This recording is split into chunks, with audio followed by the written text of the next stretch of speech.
Hello students, welcome to the lecture. आज के lecture में आप सभी का स्वागत है। तो आज इस लेक्चर में हम क्या प्रैक्टिस करेंगे, आज हम अपने प्रोनाउन के बारे में पढ़ रहे हैं। अब प्रोनाउन में हम ऐसे क्वेश्चंस की प्रैक्टिस कर रहे हैं जो हमारे सिमिलर क्वेश्चंस हैं या ऐसे क्वेश्चंस के ऊपर हमारे जो एग्जाम्स में क्वेश्चंस पूछे गए हैं, राइट। तो अब हमारा ये सेकंड पार्ट है। फर्स्ट पार्ट में मैंने आपको कुछ होमवर्क दिया था, अगर आपको याद हो। क्या होमवर्क था? सबसे पहले अगर हम होमवर्क को डिस्कस कर लें, क्या होमवर्क था। तो होमवर्क ये था कि आपको रिवाइज करना है, आपको प्रोनाउन चैप्टर, जो भी आपका जो पूरा चैप्टर है प्रोनाउन, उसको रिवाइज करना था, उसको प्रैक्टिस करना था। और साथ में जो मैंने क्वेश्चंस आपको पहले वाले आपके पार्ट में कराए थे वो भी आपको अच्छे से सीखने थे, और उनके क्या कॉन्सेप्ट मैंने लास्ट में बताए थे उनको भी आपको रिवाइज करना था। अब हम आगे बढ़ते हैं। अब सबसे पहले क्वेश्चन नंबर 1 आता है हमारा। I am grateful to you. Grateful का मतलब होता है किसी का आभारी जब आप होते हो, तो मैं आपका आभारी हूँ। एंड ऑल योर फ्रेंड्स, और आपके दोस्तों का आभारी हूँ। क्यों?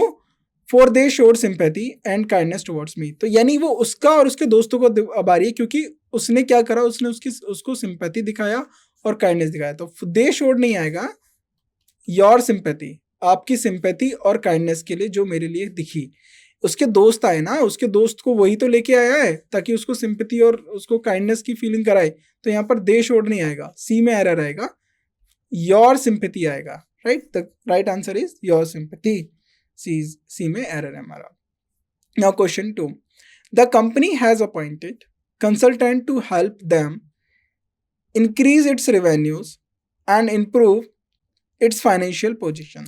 अब क्या करा कंपनी ने, किसको अपॉइंट किया? कंसल्टेंट्स को अपॉइंट किया।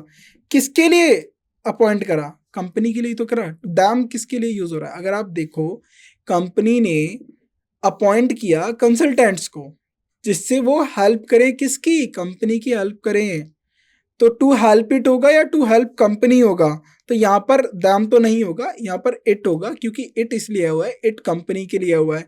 वो कंसल्टेंट किसकी हेल्प करेंगे? वो कंपनी की हेल्प करेंगे, राइट। तो इसलिए यहाँ पर इट आएगा। तो बी पार्ट में एरर है, बी पार्ट में एरर है, और एरर भी हमने ठीक कर दिया।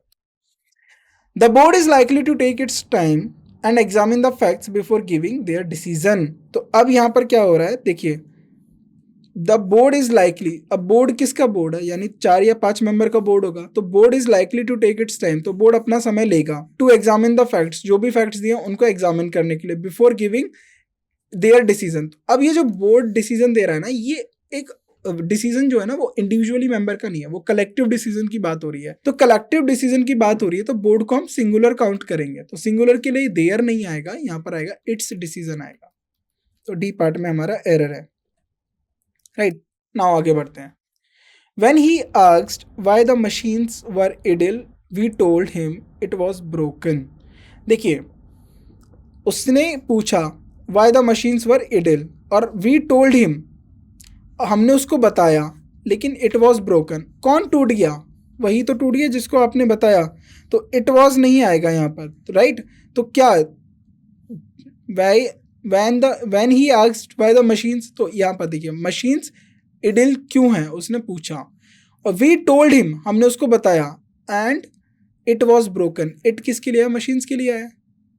तो यहाँ पर इट नहीं होगा, यहाँ पर आ जाएगा they were broken. They were broken, they plural है, उसके साथ वर्ब आएगी प्लूरल, तो दे वर प्लूरल क्योंकि मशीन के लिए आया है दे। तो डी पार्ट में हमारा एरर है, right. Although it has arrived, although it has arrived clearance from the RBI, the bank has decided not to open their office in Hong Kong. यानी although it has received clearance from RBI, RBI से the क्या हुआ, clear, आपको मतलब received हुआ clearance. Clearance का मतलब किसी बात को लेके डाउट था तो आरबीआई ने उसके ऊपर अपना जो डाउट, वो जो मत है वो दे दिया। क्या दे दिया? The bank has decided. तो आरबीआई ने क्या करा? डिसाइड करा। क्या डिसाइड करा? Not to open their office, अपना ऑफिस कहाँ नहीं खोलेंगे? हांगकांग में खोलेंगे। तो किसने डिसाइड करा? आरबीआई ने। द बैंक सिंगुलर, एक ही बैंक की तो बात हो रही है, और इसीलिए देयर थोड़ी ना होएगा, इट्स ऑफिस होगा, राइट। तो यहाँ पर होगा इट्स ऑफिस, राइट। तो डी पार्ट में एरर है। Some people feel depressed whenever they think of future. जो कुछ लोग होते हैं वो बड़ा डिप्रेस फील करते हैं जब वो फ्यूचर के बारे में सोचते हैं, because they do not believe. अब दे किसके लिए यूज हो रहा है? इन पीपल के लिए यूज हो रहा है, बिल्कुल ठीक है। They do not believe in their, अब देयर कौन है? लोगों के लिए हो रहा है जो अपनी कैपेबिलिटीज के ऊपर भरोसा नहीं रखते। तो इसमें क्या होगा? No error. ये पूरा ठीक है, no error. SEBI has recently issued, SEBI ने क्या करा, रिसेंटली इशूड किया show cause notice, show cause notice उसने इशूड किए टू सम इंश्योरेंस कंपनीज, किसको, कुछ इंश्योरेंस कंपनीज को, seeking its explanation for not employing the certain norms. तो क्या उनसे एक्सप्लेनेशन मांगा है कि नॉट एम्प्लॉइंग सर्टेन नॉर्म्स।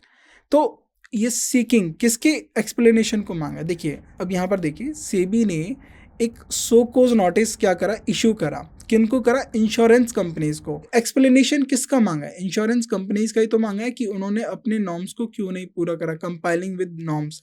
तो इट्स नहीं आएगा, देयर आएगा, देयर एक्सप्लेनेशन, यानी कंपनी के एक्सप्लेनेशन की बात करी गई है, राइट। नाउ नेक्स्ट आगे बढ़ते हैं, 8th question. Unfortunately today many parents can not afford to send its children to school. देखिए अनफॉर्चुनेटली, बदकिस्मती से आज भी या मैनी पेरेंट्स, बहुत सारे पेरेंट्स अपने बच्चों को स्कूल जाना अफोर्ड नहीं कर पाते। तो पेरेंट्स की बात हो रही है ना, तो पेरेंट्स अपने बच्चों को स्कूल नहीं भेज पा रहे, तो यहाँ पर इट्स नहीं आएगा, यहाँ पर आएगा देयर। पेरेंट्स अपने बच्चों की बात कर रहे हैं, देयर आएगा, तो सी पार्ट में एरर है, वो ठीक होगी। अब आता है हमारा question number 9। The students blamed their professor for, अब देखिए जो स्टूडेंट हैं, स्टूडेंट्स ने क्या करा, ब्लेम्ड देयर प्रोफेसर, अपने प्रोफेसर को ब्लेम करा for their late arrival in the concert. अब जरा यहाँ से इसको ध्यान से सुनिए, बहुत सारे स्टूडेंट्स थे, उन्होंने, देयर प्रोफेसर किसका है, स्टूडेंट्स का है, तो देयर प्रोफेसर आएगा, बिल्कुल सही है, स्टूडेंट्स का प्रोफेसर है, पर प्रोफेसर क्या है, सिंगल है, राइट। प्रोफेसर, बहुत सारे प्रोफेसर नहीं, किसी एक प्रोफेसर को उन्होंने ब्लेम किया है for their late arrival, for their नहीं होगा, फॉर हिज होगा, फॉर हिज लेट अराइवल, तो देयर के स्थान पे क्या आ जाएगा हमारा, हिज हो जाएगा, for his their late arrival in the concert. Now question number 10 पे हम आते हैं। सम पीपल, कुछ लोग, to do some social work, तो कुछ लोग होते हैं जो सोशल वर्क करते हैं, even though it lacks resources, resources की कमी होने के बावजूद भी कुछ लोग सोशल वर्क करते हैं। यहाँ पर एरर देखेंगे आप, वर्क इवन दो, किसके पास लैक ऑफ रिसोर्सेज हैं, लोगों के पास जो सोशल वर्क करते हैं, तो यहाँ पर इट लैक्स नहीं होगा, दे लैक, यानी उनके पास रिसोर्सेज की कमी होने के बावजूद भी वो सोशल वर्क करते हैं, डी पार्ट में एरर है। On account of its new investment rules, more companies are planning for open its businesses in China. यानी on account, यानी क्या हो गया, on account its new, कुछ नए इन्वेस्टमेंट रूल्स की वजह से ज़्यादा कंपनीज क्या कर रही हैं, प्लान कर रही हैं अपना बिजनेस चाइना में खोलने के लिए। तो ये इट्स नहीं होगा, देयर बिजनेस होगा, यानी कंपनीज हैं, कंपनीज अपना बिजनेस खोल रही है ना, तो इस पे यहाँ पर आ जाएगा their business, right, to open their business, तो इसमें डी पार्ट में एरर हो जाएगा। Now question number 12। To improve its efficiency all income tax officers will be provided with the laptops by the next year. तो efficiency किसकी improve करी जा रही है, इनकम टैक्स की ऑफिसर्स की एफिशिएंसी प्रूव करी जा रही है, कैसे, नेक्स्ट ईयर से उनको क्या मिल जाएगा, लैपटॉप मिल जाएगा, तो लैपटॉप मिलने से इनकम, जो हमारे इनकम टैक्स ऑफिसर्स हैं उनकी एफिशिएंसी इंप्रूव हो जाएगी, तो देयर एफिशिएंसी होगा, ना कि इट्स एफिशिएंसी, उनकी एफिशिएंसी इंप्रूव होगी, their efficiency. 12A, the only option is for the bank to modernize its operations at all their branches। यानी एक ही ऑप्शन बचा है बैंक के पास, वो क्या ऑप्शन है कि उसको मॉडर्नाइज करना है। क्या मॉडर्नाइज करने की बात करी गई है, अपने ऑपरेशंस की, और वो ऑपरेशंस कहाँ पर मॉडर्नाइज करेगा, जितनी भी उसकी ब्रांच है। तो ये एक बैंक की बात हो रही है या फिर बहुत सारे बैंक की बात हो रही है, तो बात करें तो ये सिर्फ एक ही बैंक की बात हो रही है जिसके पास एक ऑप्शन बचा हुआ है। तो यहाँ पर एट ऑल देयर ब्रांचेस नहीं होगा, एट ऑल इट्स ब्रांचेस होगा, राइट। तो देयर के स्थान पर इट्स ब्रांचेस होगा, तो यहाँ पर आप इसको ठीक करेंगे। Now question number 14। Question number 14, अब आप इसको पढ़ें और उसके बाद आप बताएं इसमें क्या एरर है। Out of the 6 companies shortlisted for the project, 5 have already made its present। यानी 6 कंपनीज में से 5 कंपनीज ने अपने प्रोजेक्ट्स ऑलरेडी बना लिए हैं, यानी अपनी प्रेजेंटेशन बना ली। तो आउट ऑफ द 6 कंपनीज, यानी 6 कंपनियों में से जो शॉर्ट लिस्टेड की गई थी फॉर द किसी प्रोजेक्ट के लिए, 5 कंपनियों ने पहले से ही अपनी प्रेजेंटेशन बना ली है। तो 5 किसकी बात हो रही है, 5 कंपनीज की बात हो रही है, have already made their presentation, तो यानी बहुत सारी 5 कंपनियों ने बनाए, तो यहाँ पर प्लूरल होगा, राइट। 14 डी पार्ट में एरर है। So now question number 15। Meetings were hard with unions, जो बहुत सारी मीटिंग्स हमने किसके साथ करी है, यूनियन के लिए करी है। यूनियन के साथ मीटिंग्स क्यों करी है, टू टैकल इनडिसिप्लिन, इनडिसिप्लिन को टैकल करने के लिए। और मीटिंग्स जो कस्टमर्स के साथ करी गई है टू अंडरस्टैंड इट्स नीड, उनकी ज़रूरत को समझने के लिए। तो ये नीड किसकी, देखो मीटिंग किसके साथ हो रही है, कस्टमर्स की, तो नीड किसकी समझी जाएगी, कस्टमर्स की।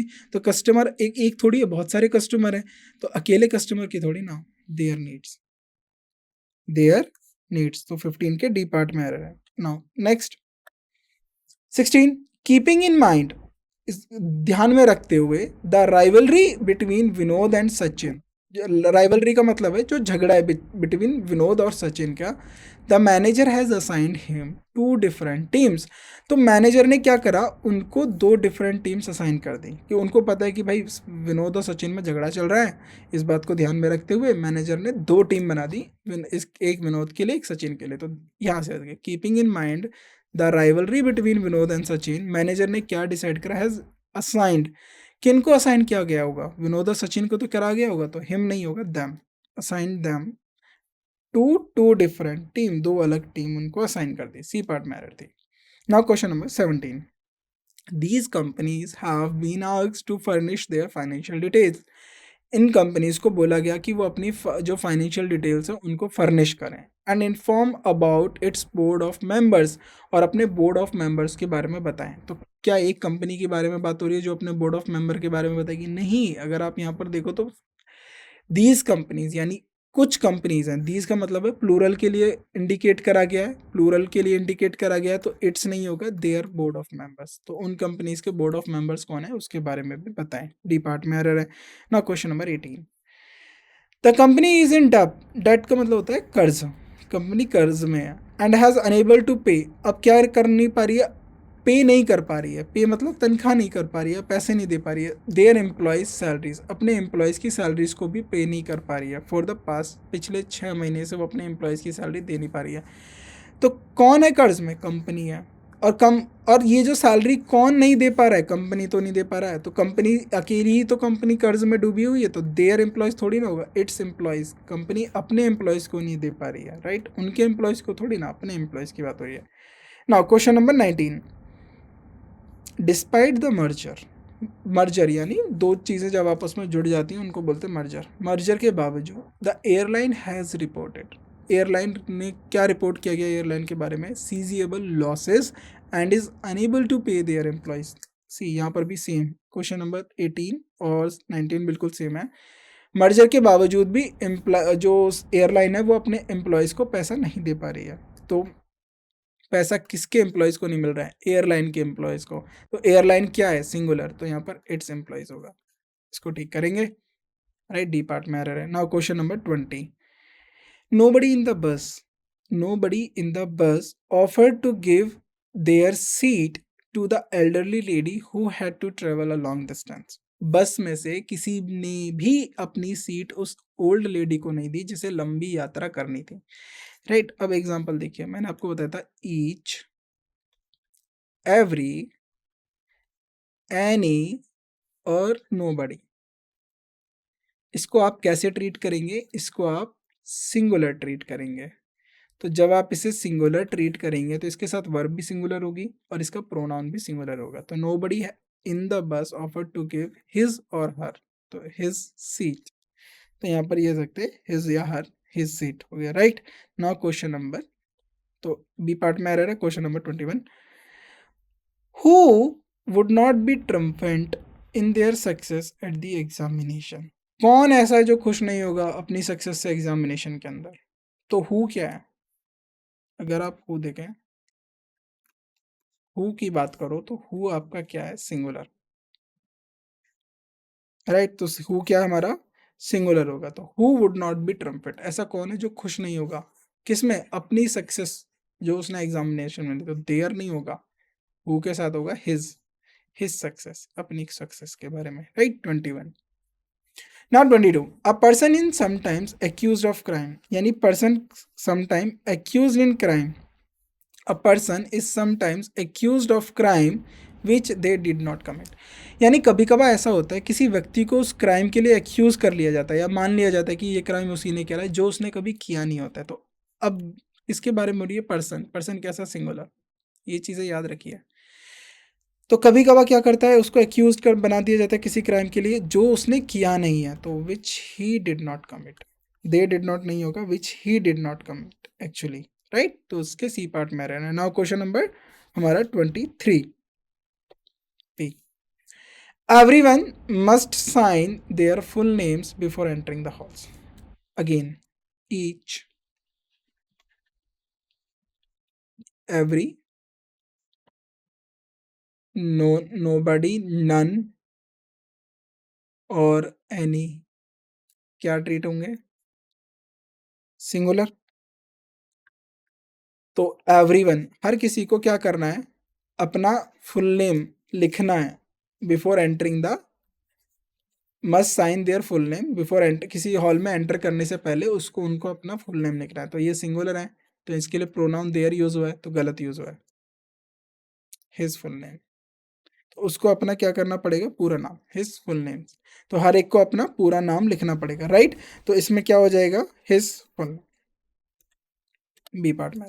Now question number 24, science and religion are both necessary for man and for their outer and inner self respective.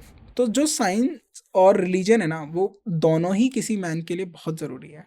क्यों, आउटर और इनर सेल्फ रिस्पेक्टिवली, यानी जो साइंस है वो आपको आउटर आउटर नॉलेज देगा, रिलीजन आपको इनर नॉलेज देगा, राइट, काम होना, ह्यूमैनिटी, राइट। तो ये सब आपको जो भी एब्स्ट्रैक्ट नॉलेज है वो आपको रिलीजन से मिलेगी। तो देखिए, साइंस और रिलीजन किसके लिए इंपॉर्टेंट है, किसके लिए नेसेसरी है, मैन के लिए। एंड फॉर, अब किसकी इनर और आउटर सेल्फ के बारे में बात हो रही है, मैन के बारे में, तो देयर नहीं होगा, फॉर हिज, एक ही तो मैन की बात हो रही है, मैंने ये तो नहीं लिखा MEN, ये होता है प्लूरल, इसके लिए आप लिखोगे देयर, MEN तो सिंगुलर होता है, इसके लिए आप हिज लिखोगे, राइट। तो 24 का क्या हो जाएगा मेरा, हिज आ जाएगा, right. Now 25, Avinash and his friends, Avinash और उसके दोस्त वो वॉकिंग टुवर्ड्स द स्टेशन, वो स्टेशन की तरफ जा रहे थे, when they meet his common friend, और वो किसके कॉमन फ्रेंड से मिले, देखिए अविनाश और उसके दोस्त स्टेशन की तरफ जा रहे थे, तो वो किससे मिले, they meet his common friend, तो यानी वो किन से मिले, उनके कॉमन फ्रेंड से मिले, तो हिज नहीं आएगा, वो आपस में हर एक, यानी मान लीजिए अविनाश है, उसके 5 दोस्त हैं, राइट, ABCD, अविनाश के 5 दोस्त हो गए ABCD, वो स्टेशन की तरफ जा रहे थे, उन्हें इनका, अविनाश का और इसके इन सब का कॉमन फ्रेंड मिल गया, तो वो जो कॉमन फ्रेंड मिल गया तो वो सबका कॉमन है, तो देयर कॉमन फ्रेंड होगा, ना कि हिज कॉमन फ्रेंड होगा। अविनाश का तो कॉमन फ्रेंड हो ही नहीं सकता, खुद का कोई कॉमन फ्रेंड होता है नहीं, जब आपके साथ 2-3 लोग होते हैं, उन सबके भी नोन वाला वो सेम पर्सन होता है, वो होता है कॉमन फ्रेंड, तो यहाँ पर आ जाएगा देयर कॉमन फ्रेंड, राइट। तो ये हो जाएगा हमारा 25। नाउ क्वेश्चन नंबर 26, अब 26 में हम देखेंगे क्या एरर है, Aditi was unable to support her parent even though both of them had no income for their own, यानी आदिति क्या कर रही थी, आदिति अपने पेरेंट्स को सपोर्ट नहीं कर पा रही है, right. Aditi was unable to support her parent even though, अब देखिए ज़रा बात करिए, अगर यहाँ पेरेंट है और पेरेंट्स को समझिए, पेरेंट्स, जब आप सिंगल की बात करते तो पेरेंट, अब जब दोनों मम्मी और अपने फादर मदर की बात करते तो पेरेंट्स, तो यहाँ पर बोला गया कि even though both of them, दोनों के पास क्या नहीं थी, इनकम नहीं थी उनकी खुद की, तो आदिति अपने एक ही पेरेंट को थोड़ी ना, दोनों पेरेंट्स को, तो पेरेंट नहीं होगा, पेरेंट्स होगा, पेरेंट्स, राइट। तो 26 में जो एरर होगी पेरेंट्स होगी। Now question number 27, Eva would accept, Eva would accept, तो 27 में आपको खुद एक बार पढ़े, फिर उसके बाद आपको एरर बतानी है। Eva would accept nothing less or more than excellence in school, right. Eva कुछ एक्सेप्ट नहीं करेगी, ईवा वुड एक्सेप्ट नथिंग, कम या ज़्यादा एक्सेप्ट नहीं करेगी, उसको एक्सीलेंस चाहिए स्कूल में, because she saw education as the only antidote to their poverty. तो उसको क्या लगता है, देखो ईवा क्या है, ईवा गरीब है, उसको स्कूल में बहुत अच्छा करना है, क्योंकि उसे लगता है कि जो एजुकेशन ही है ना वो एक एंटीटोड है, वो एक दवा का काम करता है उसकी गरीबी से, तो वही उसको गरीबी से राहत दिलाएगा। तो देयर एजुकेशन नहीं होगा, हर पॉवर्टी होगा, यानी उसकी खुद की पॉवर्टी से बात हो रही है, तो हर पॉवर्टी, क्योंकि ईवाई लड़की है तो her. Now question number 28, if anybody calls, अगर कोई कॉल करता है, टेल देम, उनको बताओ, आई एम नॉट होम। अगर देखिए 28 में आपको बताना है क्या एरर है। इफ एनीबडी कॉल्स, अगर कोई कॉल करता है तो टेल देम क्या बोल रहा जा रहा है कि उनको बताओ मैं घर पे नहीं हूँ, राइट। तो इफ एनीबडी कॉल्स होगा तो टेल देम नहीं होगा। अगर कोई कॉल करता है तो एनीबडी के लिए क्या यूज़ करा, again every, any, each, nobody. तो इन सबके को कैसे ट्रीट करोगे आप, सिंगुलर, ये अब हमें रट चुका है। तो यहाँ पर आपको एरर देखते ही बन जानी चाहिए, right. If anybody calls tell him, not tell them, tell him I am not home, मैं घर पे नहीं हूँ। Now question number 29, the ruling party stood for the implementation of the bill. तो यानी कोई जो रूलिंग पार्टी है वो खड़ी हुई थी बिल के इम्प्लीमेंटेशन के लिए, and was ready to stake.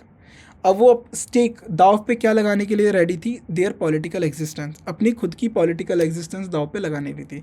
तो रूलिंग पार्टी के नेता नहीं, रूलिंग पार्टी की बारे में बात करी है, यानी कोई भी XYZ रूलिंग पार्टी होगी वो उस बिल को लाना चाहती थी, चाहे उसके लिए उसकी पॉलिटिकली एग्जिस्टेंस दाव पे क्यों ना लग जाए। तो देयर नहीं होगा, क्योंकि वो इंडिविजुअली नेता की बात नहीं कर रहे हैं, पूरी पार्टी की बात कर रहे हैं, तो इट्स पॉलिटिकल एग्जिस्टेंस।